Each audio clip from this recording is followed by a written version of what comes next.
देखना शुरू कर चुके हैं कैपिटल टीवी बिहार का स्पेशल शो चुनावी चौसर और मैं हूं आपके साथ आत्मजा। बाहुबलियों के जंग के लिए रुपौली पूरी तरह से तैयार है। अब ऐसा क्यों है?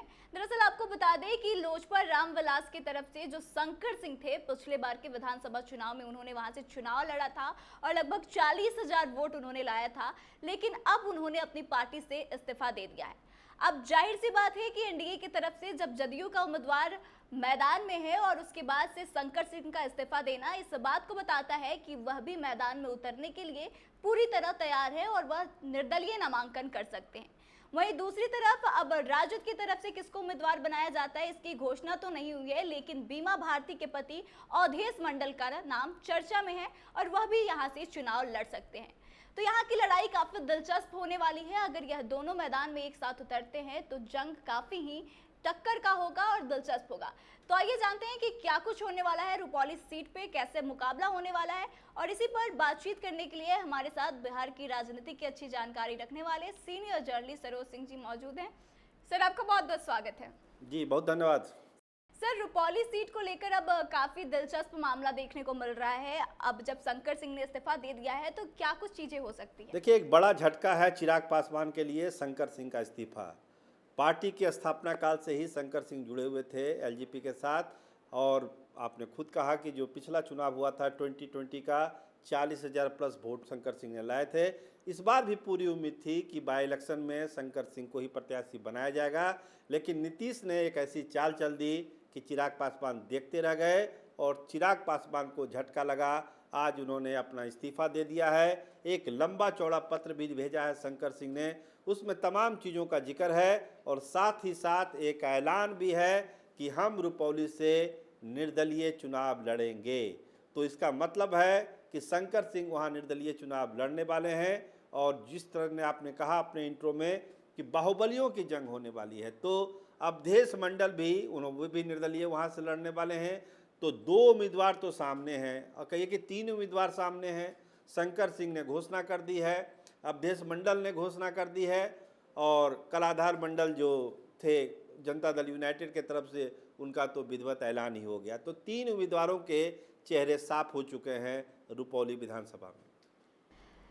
सर, अब कलाधार मंडल और जो अवधेश मंडल है, अगर ये एक दूसरे के सामने आ जाते हैं तो जाहिर सी बात है कि कहीं ना कहीं वोट कटेंगे। तो क्या इसका फायदा जो है शंकर सिंह को मिलेगा? देखिए, अभी एक प्रत्याशी और आना है। अभी एनडीए महागठबंधन के तरफ से कौन होते हैं। अभी आज पटना में भी एक बैठक हो रही है और कोशिश की जा रही है कि माले को वो सीट, चूँकि विनय मंडल वहाँ से लड़े थे, वो भी 40,000 वोट लाए हैं, लेकिन आरजेडी चाह रहा है। और कहिए तो तेजस्वी यादव ने एक बार रुपौली को भी अपनी प्रतिष्ठा की लड़ाई बना दिया है कि रुपौली में बीमा भारती को जो अपमान हुआ है पूर्णिया लोकसभा में, उसका बदला पप्पू यादव से लेना है। तो तेजस्वी यादव चाहते हैं कि आरजेडी का ही कोई प्रत्याशी हो, लेकिन चूंकि माले का प्रत्याशी वहाँ पर काफ़ी मजबूत है, वोट भी लाया है और माले की वो सीट है, तो माले चाहती है कि वो सीट मिले। अब देखिए अंतिम फैसला तेजस्वी यादव और दीपांकर भट्टाचार्य में क्या होता है, ये तो पता चलेगा। लेकिन जो प्रत्याशी आ रहे हैं रुपौली में, इसका मतलब है कि रुपौली में घमासान तय है। आपने एक शब्द यूज किया, बाहुबलियों की जंग होने वाली है, तो बाहुबलियों की जंग तो रुपौली में होगी ही होगी। सर, जैसा कि हम लोग कल तक चर्चा कर रहे थे कि चिराग पासवान के पार्टी के सिंबल पर ही शंकर सिंह चुनाव लड़ सकते हैं या फिर निर्दलीय लड़ सकते हैं, और भाजपा कोशिश करेगी कि चिराग की पार्टी से वो चुनाव ना लड़े। तो क्या लगता है, भाजपा चिराग को मना पाई है और शंकर सिंह की जो आपसी बातचीत है चिराग से सही से नहीं हो पाई, तभी उन्होंने इस्तीफा दिया? देखिए, ऑप्शन छोड़ा ही नहीं गया है चिराग पासवान के लिए, कहीं छोड़ा ही नहीं गया है। आनंद फानन में कलाधार मंडल को तीर छाप थमा दिया गया है कि आप जाके चुनाव लड़िए। भाजपा के बहुत समझाने का भी बस असर नहीं हुआ है।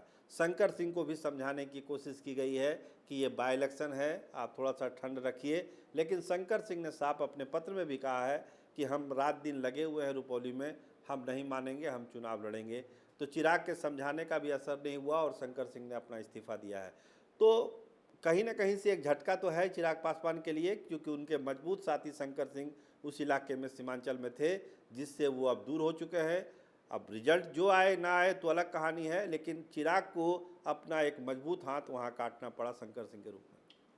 सर क्या लगता है, अब उन्होंने जब पार्टी से इस्तीफा दे दिया है तो चिराग पासवान बैक सपोर्ट उनको करेंगे या फिर एनडीए के साथ रह के नीतीश कुमार के कैंडिडेट को ही समर्थन देंगे? देखिए, ये बाय इलेक्शन है और बाय इलेक्शन में बड़े बड़े नेताओं के दौरे होते नहीं हैं अमूमन, इसलिए बहुत ज़्यादा वहाँ पर प्रचार होगा, बड़े बड़े नेता जाएंगे, इसकी संभावना वहाँ पर कम है। तो चिराग पासवान खुद वहाँ जाएंगे कलाधार मंडल के लिए, इसकी भी संभावना नहीं है। और जब शंकर सिंह वाला पेच फंसा हुआ है तो मुझको नहीं लगता कि चिराग पासवान वहाँ कैंपेन के लिए जाएंगे।